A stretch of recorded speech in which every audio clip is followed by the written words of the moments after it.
जयदेव पीठरे परंपरार बळी यज्ञ बंद करी यात्रा आयोजन को नहीं जन असंतोष तेजुची विनाश काले विपरीत बुद्धि शास्त्र उक्ति आज जयदेव पीठर सांप्रदायिक स्थिति को देखिले स्पष्ट मन हुए जो पवित्र माटी भक्ति एवं आध्यात्मिकतार सुओ छुटिबा कथा सेठारे आज परंपरा को कुठारघात करी यज्ञ बंद करा जाई मुक्त मंच रे यात्रा परिवेशन होउची।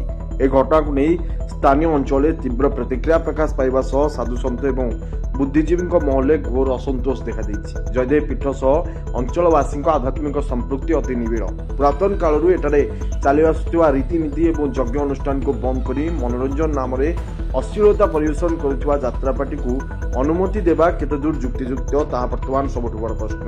यह कौन आम संस्कृतिर परिचय कि स्थानीय वयोज्येष्ठ व्यक्ति कहवा कथा आम मूलरू ही पवित्रता सह जड़ित एभली अधर्म कार्य को देह आउ सहूनी अत्यंत परितापर विषय जे ये अनीति विरुद्ध में स्वर उत्तोलन करथिबा साधु सन्त मानकु जिलापाल द्वारस्थ होगाक पड़िछि। यदि सरकार संस्कृति एवं पर्यटन सुरक्षा पर बड़ बड़ कथा कहते कोटी कोटी टଙ୍କା खर्च करछंती तेबे जयदेव पीठ परी एक संवेदनशील स्थान रे एभली विपर्यय को किभली प्रश्रय दिया जाउछि ता वर्तमान सबुठ बड़ प्रश्न। आसन सुनिबा एने कौन कहते स्थानीय बुद्धिजीवी एवं जनसाधारण। मु रश्मिरंजन पंडा अवसरप्राप्त शिक्षक। आज जयदेव पीठ में जो प्रकार कार्यक्रम चली दीर्घ 3 दिन धरी यात्रापाटी पड़ा से अशोभनीय और बहुत प्रशासनिक अफिसर अवगत अच्छा तार कार्यानुष्ठान शून्य। ये आमर पूर्वतन मंत्री डॉक्टर अरविंद ढाली ये विषय में पुंखानुपुंख से कहते प्रशासनिक अफिस अनुरोध करते सब बुझापी ये जो कार्यक्रम सी भी बहुत कथा कर बहुत बहुत धन्यवाद अरविंद ढाली की जयदेव निर्वाचन मंडली में नेतृत्व एवं जो से कार्य कौन एमएल करना बहुत बहुत धन्यवाद। आज जयदेव निर्वाचन मंडली में गोटे अस्थिरता सृष्टि होती मनमुखी विभिन्न प्रकार कम चली तेणु से बंद करम ए विषय मुख्यमंत्री अनुरोध करूँ एवं समस्त विषय अवगत करूँ। धन्यवाद। परिचय। नमस्कार, जय जगन्नाथ। मु दलित उन्नयन सभापति जयदेव निर्वाचन मंडली।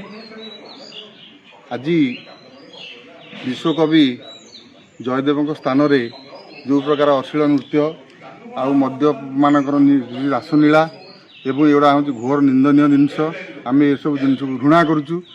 जयदेव एमती गोटे पवित्र माटी ये निर्वाचन मंडली कथा जदि कौटू उठे लोक चमकी पड़ती कहीं इटी अनेक महापुरुषों जन्मस्थान इटी साधु सतंकर गंताघर इटी कहले चले।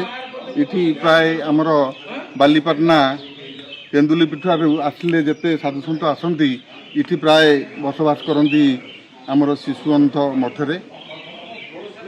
आज ये जो घटना घटिला एड़ा ये सब जिनस को प्राय आमर साधु सन्थ एवं ज्ञानी मान लोक एम घृणा करछंती किंतु ता सहित बालीपाटना रे आमर धर्मानुष्ठान हो किंबा प्रशासनीय हो ये सब अनीति अविचार काम आमर बालीपाटना नहीं।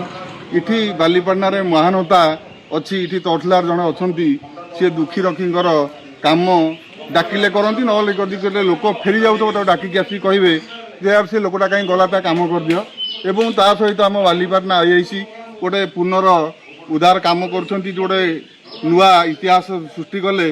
बर्तमान नवनिर्वाचित गोटे थाना हवा जाऊँगी गोटे विराट धरण ये प्राय 50 कोटी टंका खर्च अटकल गोटे बर्तमान काम करा जाउची। आमे तांको बहुत धन्यवाद दउचु किंतु बालीपाटना जहाँ हेले मध्य एड़े एभलिया असामाजिक काम इठी कहीं करंती ये असामाजिक काम होची प्रशासन केमती आको दृष्टि रखुनी किछि पदक्षेप नौना तहसीलदार हुंतु आईएसी हुंतु कोन पई आमे ए बाबत मुख्यमंत्री की लेखिकी जणैचु एवं आ पूर्व मध्य आमे आउ थरे मुख्यमंत्री की बाइट दे के आमे कहिथलु। आमे मुख्यमंत्री की आज भी आमे अनुरोध करी कहूचु आंको विरुद्ध रे कार्यानुष्ठान करा जाऊ एवं एभलिया अनीति अविवेक काम इठी आउ चलिब नाही। आपन परिचय।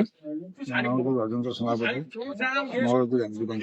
गोटे बालीपाटना रे आपण गोटे बुद्धिजीवी हिसाब रे जने वरिष्ठ नागरिक हिसाब रे केम देखुचंदी जयदेव पीठ रे जो बळी अश्लील नृत्य चली यात्रा चलुची आम पिला दिन देखी आसु आम पिला बेल जयदेव मंडल कौन जिन अश्लील भाषा कौन नाचुते है ना कौन सभा समिति है जहाँ सांस्कृतिक कार्यक्रम है ମନ୍ତ୍ରୀମାନେ ଆସନ୍ତି ବସନ୍ତି ସାଂସ୍କୃତିକ କାର୍ଯ୍ୟକ୍ରମ ଚାଲେ ଯଜ୍ଞ ଫଜ୍ଞ ଗୁଡା ଆଗରୁ ନଥିଲା ଏବେ 5-7 ବର୍ଷ ହେଲା ଯଜ୍ଞ କାର୍ଯ୍ୟସୂଚୀ ହଉଛି। ଏଇ ଯୋଉ ବର୍ତ୍ତମାନ ଏ ବର୍ଷ ଯୋଉ କାର୍ଯ୍ୟକ୍ରମ ହେଲା ଏଇ ଗୁଣ୍ଡାଗର୍ଦି କାମରେ ଯୋଉ ଗୁଣ୍ଡା ମାନେ ପଶି ପାଚେରୀ ଭାଙ୍ଗିବା ଯାତ୍ରା କରିବା ଏଟା ତ ଅତି ଅଶୋଭନୀୟ କାର୍ଯ୍ୟ। ଏ କାର୍ଯ୍ୟଟା ପ୍ରଶାସନ ଥାଇକି ଯଦି ଏସବୁ କାର୍ଯ୍ୟ ହବ ସାଧାରଣ ଲୋକ କେମିତି ଚଳିବେ?